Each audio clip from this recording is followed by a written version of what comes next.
Welcome. This is Shopify Rebellion Gold's Noia, who will be joining us for an interview today after their dominant win against MIBR. So I remember everybody was talking about this matchup, and there was a lot of hype because it was last year's final. So the game, take us through it. How did it feel playing against them and that dominant map one and everything else? I was nervous for the first map, for the first 3 rounds, and then I wasn't. I don't know.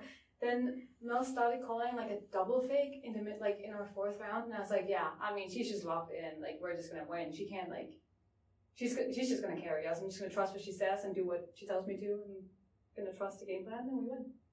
Yeah, it looked really good as well. And talking about the game plan, I think somebody did ask you about your clutch potential today, but in general, I think that you actually do have the highest clutch percentage on your team. So what everybody would like to know is how do you do it? I don't know. People ask me what I think about in the moment, but I don't think anything, and I can't remember most of the clutches. All I can remember is I'm touching my keyboard, I'm touching my mouse, and then I will win the round, and I'm like, oh, I guess I just won that, and then it's next round. So I don't know, I just zone out, and then... You're so used to it at this point, okay. Yeah, fair enough, I think. And, I think that another big storyline for this tournament is the whole three-peat thing, and you guys getting your 3rd trophy in a row. Do you think you guys have already kind of dominated the game changer scene? Apart from that, what are your personal goals in terms of Valorant? Oh, it'd be nice to get a three-peat. I think that's pretty hard to beat for other teams after us, so it would be like a historic moment. So that'd be nice. But obviously, I'd like to play in Tier 2 more, and maybe one day Tier 1, even if it's just for a few games or an event. It's always going to be a dream of mine.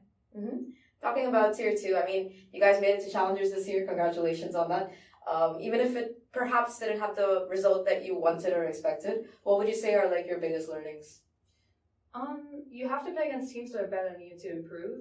So constantly aiming, for us, constantly aiming for bigger things, for challenges, and the first time we didn't even win any games, so next time we won 1 game, and even if we got relegated again, I think next time we get there, we're gonna do even better than last time. I think it's it's gonna take time, but if you constantly play against better people, you are gonna improve. Mm-hmm. Talking about the scrim partners here, I think Mel was mentioning that you guys have had some insane scrims. So, what have you learned from them in a way? Have you learned anything new? Is it a change in your play style? Has it been different playing in Korea versus different regional teams? You can lose any round, is what I've learned.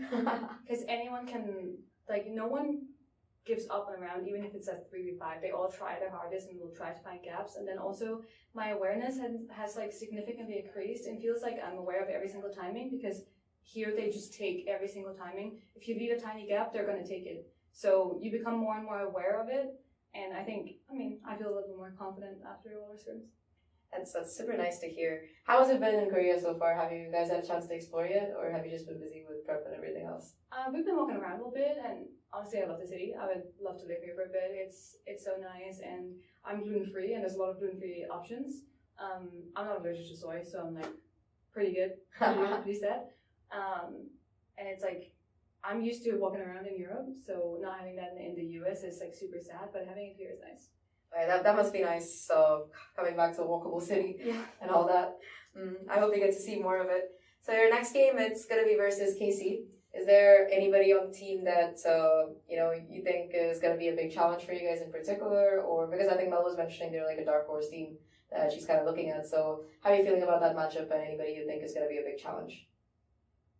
I'm trying to think if I played any of them when I was in Europe. We played PPL before, so Alkiel was on the team, but when I was in Europe, I think I played some of them. So for me, it's been a really long time since I played any other European teams in G2, I think. Mm-hmm. So I'm honestly a little bit excited because it's been so long. I want to be able to measure myself amongst I guess my peers.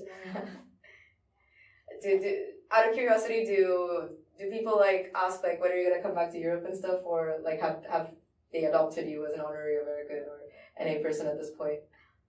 I think people think, okay, well, if EU wins GC, EU wins, but if SR wins GC, EU also wins. I've actually seen that in the comments. 20% of the trophies are Yeah, I saw that on YouTube. That was kind of funny.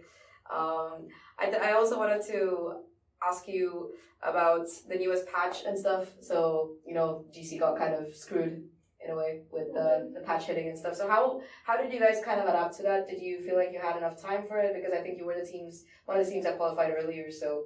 Yeah, we were one of the teams that had the most time, and I think before we had like a problem adapting to new metas, but I think everyone like started to realize, okay, we need to play a lot, we need to figure out like what's good, what isn't, we need to like constantly communicate what feels bad, what feels good, and I think we've gotten way more efficient with that. So I think with the time we had, we've definitely like been able to manage. Mm-hmm.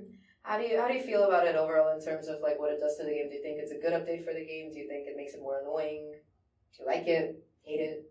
I actually don't think it changes as much as people think. I don't think Vito is as good as people think he is. I think he's only good on like 2-ish maps. And at that point, is it like maybe he's only OP on one map really? I would say he's pretty good on Bind. And then all the other maps are more like are you comfortable playing this agent? If not, there are other options, so you don't have to play him. And just about the changes in general, I think when people ask for the user changes, they meant more during the Teo breach meta. And I thought that the game was in a good state before, but I also think it's in a pretty good state right now. Fair enough. And now I'm pretty sure a couple of people will know this already, but for those who don't know it, can you explain how you got your nickname of President? Oh, but I don't even know. That's the thing. Amel just called me it a few times, and then her chat started picking up on it, and then my chat started picking up on it, and then everyone started calling me the President. So now I guess it's... Yeah, like everyone in the arena, I think there was like the whole Shopify fan base, every time we got a clutch, they were like, yeah, salutes. So do you like being the President? I think it's a good nickname. It could be way worse, honestly. That's true. What would be like a really bad nickname in your opinion? Like, what's the worst nickname you've heard? Oh, so like there's like this guy in CS that gets made fun of because he has a really low headshot percentage. I think that's pretty bad. Like a feed shooter person. I was like, no, I don't want to be called that, please. Yeah, that's definitely the worst nickname. And last question, how has it been, having Dodo play instead of Floor? What have you guys been doing for team bonding, and overall, how's the atmosphere? I think, and this is like maybe a little TMI, I guess, I think everyone else has improved individually ever since like Floor left. It feels like people have more room to grow now. Mm-hmm. And I think even if Floor was so good, I don't know if we had the space to grow if she was here the entire time, if that makes sense. Mm-hmm. Like when it's such a big star player on your team, it's like hard to feel like individually being able to make plays. No, it's just like when she was on the team, it's always like setting up Floor, like set her up to make a play. And honestly, we trusted her, and she was insane. So like, of course we're gonna trust her. But now, like, personally, I feel like I have much more confidence now in making my own plays and playing well myself. So that's really nice to hear. Anyway, good luck for your next game, and thank you for your time, Noia. It was really nice to talk to you.